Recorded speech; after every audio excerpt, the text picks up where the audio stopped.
शर्मा ने मतदाता सूची की विशेष गहन पुनरीक्षण को लेकर बड़ा बयान दिया है। डिप्टी सीएम विजय शर्मा ने जोर देकर कहा कि छत्तीसगढ़ में मतदाता सूची का विशेष गहन पुनरीक्षण आवश्यक है ताकि ये सुनिश्चित हो सके कि मतदाता सूची सटीक और शुद्ध हो और उसमें कोई भी अवैध प्रविष्टि न हो। उन्होंने दावा किया कि कांग्रेस के प्रदेश अध्यक्ष भी इस बात से सहमत हैं कि मतदाता सूची का शुद्धिकरण SIR जरूरी है और वे इस पर काम भी कर रहे हैं। उन्हें इस बात की परवाह नहीं है कि राहुल गांधी क्या कह रहे हैं। उप मुख्यमंत्री विजय शर्मा ने बस्तर में हार्डकोर नक्सली चैतू और अनंत के आत्मसमर्पण पर कहा कि 80% नक्सलवाद खत्म हो चुका है, शेष भी जल्द समाप्त होगा। SIR के लिए जो गणना पत्रक घरों में दिया जा रहा है वो 2025 के मतदाता सूची के आधार पर जनरेटेड है, जिसका नाम 2025 की मतदाता सूची में है।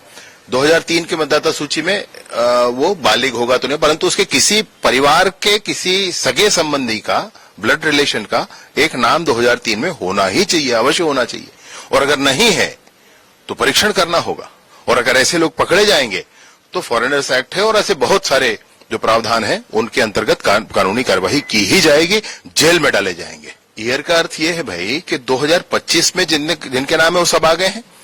3 के बाद जो बालिग होंगे उनके नाम भी आ जाएंगे, लेकिन जिनका कोई आधार ही 3 में नहीं होगा, उनके ब्लड रिलेशन का कोई व्यक्ति ही 3 में नहीं होगा, वो व्यक्ति कहां से आ गया, ये समझना पड़ेगा ना। तो ऐसे व्यक्ति चिन्हांकित होंगे तो उनके ऊपर विभिन्न जो धाराएं हैं, विभिन्न एक्ट हैं, उन सब पर कार्रवाई होगी और साथ ही साथ फॉरेनर्स एक्ट पर भी कार्रवाई होगी, जेल में डाला जाएगा। भाई स्पष्ट रूप से मैं कहना चाहता हूं इसमें। अभी बताओ भाई कैसा भ्रम है, कहने से नहीं होता है, कोई बताए कैसा भ्रम है। इसमें भ्रम का कोई मामला ही नहीं है, बहुत स्पष्टता है बात की। SIR होना ही चाहिए। और हमारे छत्तीसगढ़ में तो भाजपा ही नहीं, कांग्रेस के प्रदेश अध्यक्ष भी SIR बहुत अच्छे से वो उनको कोई मतलब नहीं है राहुल गांधी क्या बोल रहे हैं, वो बिल्कुल उस राहुल गांधी की बात नहीं मान रहे हैं। वो बिल्कुल स्पष्टता है उनको कि SIR ठीक है, उसको करना चाहिए, इसलिए वो लगे हुए हैं उस पर।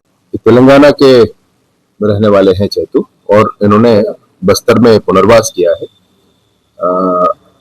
पुनर्वास की प्रक्रिया लगातार बस्तर में जारी है, लगातार समूचे देश में भी जारी है। तो किसी बात से इसको कोरिलेट करने का कोई अर्थ बहुत है नहीं, परंतु ये जरूर है कि ये जब भी हो ये अच्छा है, शांति आना चाहिए। सरकार का बहुत स्पष्ट कहना है इसमें। माननीय प्रधानमंत्री जी ने यहाँ विगत विधानसभा चुनाव से पहले ही आह्वान किया था, उनकी प्रेरणा से, माननीय केंद्रीय गृह मंत्री जी के स्पष्ट रणनीतियों से, निर्णयों से, सहयोग से और माननीय मुख्यमंत्री जी के मार्गदर्शन से बस्तर से ही और समूचे देश से नक्सलवाद समापन की ओर है। तो ये सदैव ये कदम स्वागत योग्य है, चाहे जब भी हो सरकार इसके लिए तैयार है।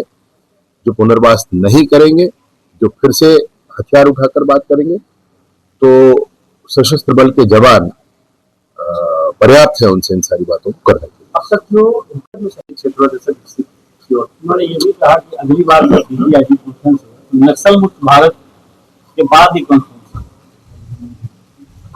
मैंने सुना है कि जब उन्होंने गृह मंत्री के नाते विभाग संभाला था तो गृह मंत्रालय में जाते ही पहली बार उन्होंने कहा था कि जैसे पूर्वोत्तर के लिए अलग सेल बनकर रखा हुआ है, जम्मू कश्मीर के लिए अलग सेल बनकर रखा हुआ है और नक्सलिज्म के लिए अलग सेल बनकर रखा हुआ है, ऐसे 3 सेल केंद्र में मिनिस्ट्री ऑफ होम अफेयर्स में चला करते थे। उन्होंने कहा कि ये तीनों सेल समाप्त होने चाहिए और देश के हर एक कोने को बिल्कुल समानता के साथ आगे बढ़ना चाहिए।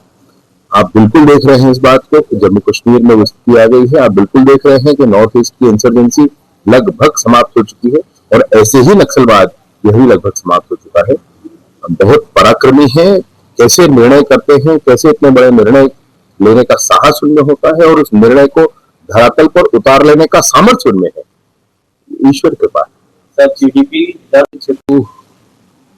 % के हिसाब से GDP का वृद्धि दर है और यह वृद्धि दर तब है जब दुनिया में बड़े शक्तिशाली देश ने टैरिफ की बात की।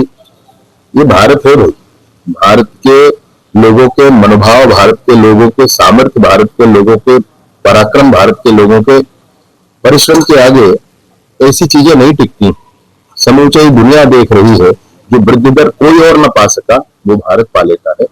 और इस तरह से जो हमने लक्ष्य रखा है 2047 तक भारत सबसे बड़ा आर्थिक ताकत वाला देश बनेगा, मैं सोचता हूं कि वो उस लक्ष्य पर हम आगे बढ़ ही रहे हैं।